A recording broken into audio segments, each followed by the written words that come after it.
तो आज का हमारा टॉपिक एक्सेल में है सैलरी स्टेटमेंट रिकॉर्ड करना। ठीक है। सैलरी स्टेटमेंट का मतलब ये होता है कि जैसे लाइक मान लीजिए हम किसी ऑफिस में वर्क कर रहे हुए हैं। ठीक है। तो वहाँ पर हमारे पास कई सारे एम्प्लॉयज़ हैं।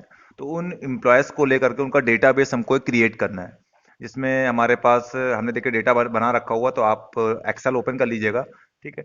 तो हम लोगों ने क्या किया, यहाँ पे डेटाबेस क्रिएट कर रखा हुआ, जिसमें देखिए पहला कॉलम है सीरियल नंबर है, नेम ऑफ एम्प्लॉयज़, एम्प्लॉयज़ का नेम हो गया, कॉन्टैक्ट नंबर हो गया, एड्रेसेस हो गए और पोस्ट हो गई। जो भी पोस्ट है वो पोस्ट दे सकते हैं हम। अब यहाँ पे लिखा हुआ बेसिक सैलरी और एक कॉलम है एचआरए, फिर डीए, फिर टीए, फिर ग्रॉस सैलरी, फिर पीएफ है और नेट सैलरी। इनको हम लोग समझते हैं चीज़ें क्या होती हैं। बेसिक सैलरी का मतलब ये होता है कि कुछ कंपनीज जो होती हैं, कंपनियां जो होती हैं, वो क्या करती हैं, अपने एम्प्लॉयज़ को बेसिक सैलरी प्रोवाइड करती हैं, जो फिक्स सैलरी होती है। तो बेसिक सैलरी में देखिए यहाँ पर हम क्या करते हैं, इन डेटा को पूरा हटा देते हैं, इसको हम आपको सामने दोबारा से बनाएंगे, डिलीट। तो इसमें आपको अपने चॉइस से फीड कर लेना होगा। सीरियल नंबर हो जाएंगे आपके, एम्प्लॉयज़ नेम और कॉन्टैक्ट नंबर फीड कर लेंगे, एड्रेस हो जाएगा, पोस्ट हो जाएगा। अब बेसिक सैलरी में क्या होगा कि आप पोस्ट के अकॉर्डिंग आप बेसिक सैलरी इनपुट कर सकते हैं। हमने दे दिया यहाँ पर क्लर्क की सैलरी दे दी आपने, सुपरवाइजर दे दिया आपने। ये सैलरी आपको अपने आप इनपुट करनी होगी। ओके। जो भी आपको सैलरी, आपकी चॉइस है, आप जितनी सैलरी प्रोवाइड करना चाहते हो दे सकते हो आप।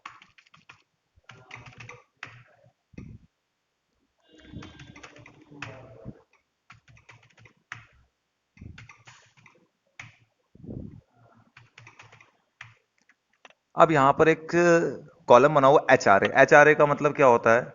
एचआरए का मतलब हमारे पास देखिए नीचे लिखा हुआ हमने, एचआरए का फुल नेम होता है हाउस रेंट अलाउंस। इसका मतलब होता है कि जो मकान में रहने का किराया होता है वो कंपनी प्रोवाइड करती है। इसमें हमारे पास क्या है, एचआरए, ठीक है, फुल नेम लिखा हुआ हाउस रेंट अलाउंस।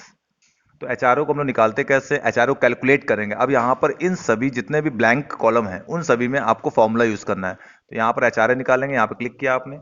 हर फॉर्मूले की स्टार्टिंग इक्वल से की जाती है, तो लगाया आपने पहले इक्वल।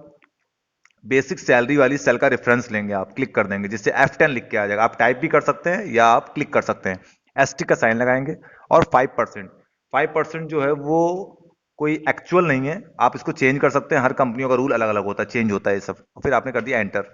इसको आप ड्रैग कर देंगे। ड्रैग करने से क्या होगा, सभी कॉलम्स का, सभी पर्सन्स का, एम्प्लॉयज का डेटा अपने आप ड्रैग हो जाएगा। इसको आपने टैग कर दिया। डीए, डीए का मतलब होता है डियरनेस अलाउंस। इसका मतलब होता है महंगाई भत्ता। महंगाई भत्ता का मतलब ये होता है कि जैसे कंपनी आपको कभी बाहर भेजती है, तो वहाँ के रूल के अकॉर्डिंग, वहाँ की सिचुएशन के अकॉर्डिंग वो आपको डीए प्रोवाइड करती है। डीए का मतलब महंगाई अगर बढ़ती है तो बढ़ने के सेंस में क्या होगा, आपको डीए दिया जाएगा, जो भी इसका परसेंटेज होगा। तो डीए हमारी कंपनी 4% वाली दे रही है, तो हम निकालेंगे यहाँ पर इक्वल।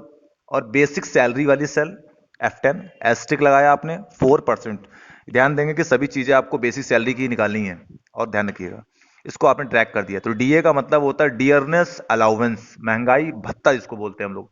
टीए का मतलब ट्रैवलिंग अलाउंस। इसका मतलब ये होता है कंपनी आपको आने जाने किराया देती है, घर से कंपनी, कंपनी से घर, उसको ट्रैवलिंग बोलते हैं हम लोग। तो यहाँ पे निकालना होगा आपको इक्वल और बेसिक सैलरी वाली सेल एस्टिक 3%, और एंटर कर दिया आपने 3%। उसको आप ड्रैग कर देंगे, कॉर्नर पर रखेंगे माउस का पॉइंटर, प्लस बन के आएगा, इसको ट्रैक कर दीजिए आप। ग्रॉस सैलरी, ग्रॉस सैलरी का मतलब होता है इन अलाउंसेस को मिलाने के बाद आपकी क्या सैलरी बन रही है। तो इक्वल लगाया आपने, और यहाँ पे आपने सम यूज किया। सम एक फंक्शन होता है, और ब्रैकेट आपने लगाया, और 1 बाय 1 सेल लेकर के प्लस कर सकते हैं, या फिर आप रेंज भी ले सकते हैं। रेंज का मतलब होता है कि F10 से लेकर के आपका हो जाएगा I10। तो यहाँ लिखा, ऐसे सिलेक्शन भी कर सकते हैं, या फिर आप 1 बाय 1 सेल लेकर प्लस भी कर सकते हैं, और ब्रैकेट आपने क्लोज कर दिया, एंटर। तो देखिए हमारे पास जो सागर हैं, उनकी पोस्ट मैनेजर है, उनकी सैलरी जो बन रही है इन अलाउंसेस को मिलाने के बाद 33,600 रुपये बन रही है। इसको आप ट्रैक कर दीजिए। ड्रैग करने के लिए कॉर्नर पे आएंगे और ड्रैग कर दीजिए आप। अब पीएफ क्या होता है? पीएफ का मतलब होता है प्रोविडेंट फंड होता है। प्रोविडेंट फंड जो होता है वो हर एक लिमिटेड कंपनियां जो होती हैं अपने एम्प्लॉय से काटती हैं। इसमें क्या होता है कि प्रोविडेंट फंड का एक रूल होता है कि इसमें 12% करता है, जिसमें 6% जो होता है सैलरी से, और 6% जो होता है कंपनी देती है। तो यहाँ पर फिलहाल हम लोगों ने क्या किया, पीएफ 12% लेस करेंगे। तो यहाँ पर हमने क्या किया, इक्वल ग्रॉस सैलरी का एस्टिक 12%। ध्यान देंगे, प्रोविडेंट फंड जो होगा वो ग्रॉस सैलरीज का परसेंट निकालेंगे आप, बेसिक सैलरी का नहीं निकालना है। और आपने कर दिया एंटर। इसको आप ड्रैग कर देंगे, और ड्रैग करने के बाद अब हमारी नेट सैलरी क्या बनती है? नेट सैलरी जो होती है वो हमेशा क्या होती है, लेस होती है पीएफ से। तो इक्वल लगाया आपने, ग्रॉस सैलरी वाली सेल ले लिया आपने, माइनस, और आपने कर दिया पीएफ मतलब प्रोविडेंट फंड, और आपने कर दिया एंटर। इसको आप ड्रैग कर देंगे, इसको आपने ड्रैग कर दिया। अब कुछ सैलरीज हमारी डेसिमल में आ रही हैं, डेसिमल सैलरीज को हमें राउंड में मतलब कि एक्चुअल फिगर में कन्वर्ट करना है। तो इसको आप इसे सेलेक्ट कर लेंगे और यहाँ से आप डिक्रीज डेसिमल कर सकते हैं। यहाँ से डिक्रीज डेसिमल सिलेक्शन किया आपने और डिक्रीज डेसिमल, जो भी आपकी सैलरीज हैं जो आपकी डेसिमल में दी गई हैं उनको आप डिक्रीज डेसिमल कर सकते हैं आप। ओके, तो इस तरीके से हम लोग एक सैलरी स्टेटमेंट डेटाबेस तैयार कर सकते हैं जिसमें basic salary, HRA, DA, TA, gross salary और पीएफ और नेट सैलरी, इसको आप नोट कर लीजिएगा। और बाकी यहाँ पर फॉर्मूले भी लिखे हुए हैं, देखिए इन फॉर्मूले मतलब फुल फॉर्म्स लिखे हुए हैं, इनको आप देख लेंगे और फॉर्मूला भी टाइप किया गया है इसमें, तो आप उसको देख लीजिए, समझ लीजिएगा। ओके।